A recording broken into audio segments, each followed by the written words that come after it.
आज एक पार्क में हम सब घूमने गए थे।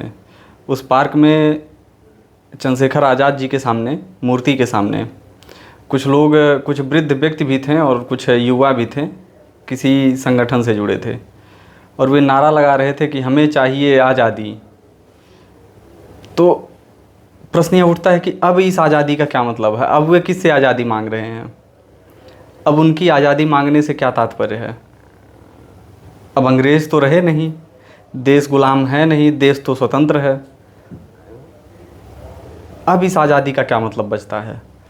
अब अगर आप आज़ादी आज़ादी करेंगे तो आप लोगों से जुड़ तो पाएंगे नहीं, क्योंकि अब वह भावना लोगों में डेवलप हो ही नहीं सकता। पिछली 2 पीढ़ी ले लीजिए, जैसे हमारे पिताजी के पिताजी, तो ये सब तो आंदोलन में सक्रिय, मतलब सक्रिय क्या, इनकी कोई भूमिका ही नहीं है, इनको कुछ पता भी नहीं होगा कि ऐसी कोई घटना हुई थी। बस किताब अगर ना होती, सुनने को जनश्रुतियाँ ना होती, तो सामने भी हमारे नहीं आता।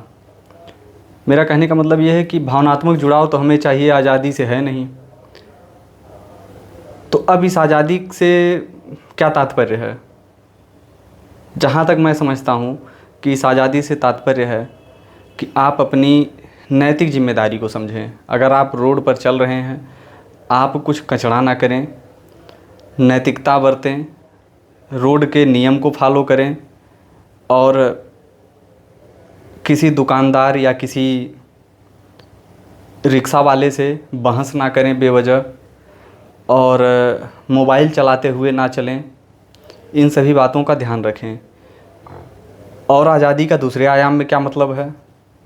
आज़ादी का दूसरे आयाम में ये मतलब है कि देश की सरकार लोगों को पर्याप्त मात्रा में अभिव्यक्ति की आज़ादी दे, मीडिया स्वतंत्र होकर कार्य करें, सरकार के चंदे पर ना जीवित रहें,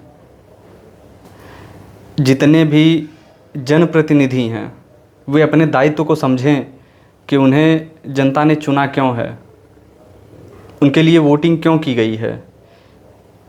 उनके लिए वोटिंग फॉर्च्यूनर में घूमने के लिए नहीं की गई है, जीतने के बाद क्षेत्र में नज़र ना आए इसलिए नहीं की गई है। ये है आज़ादी। लोकतंत्र सिर्फ न्यायपालिका तक सीमित होता ना दिखाई दे। आप भी जानते हैं कि वर्तमान न्यायपालिका कैसे कार्य कर रही है। हर जगह हायरार्की का पालन किया जाता है। बाकी आप चीज़ें समझ ही रहे होंगे। आप भी इतने समझदार हैं, दुनिया देख रहे हैं। अपने तर्कों को खुद तलाशें और आज़ादी के वर्तमान तात्पर्य को समझने का प्रयास करें। धन्यवाद।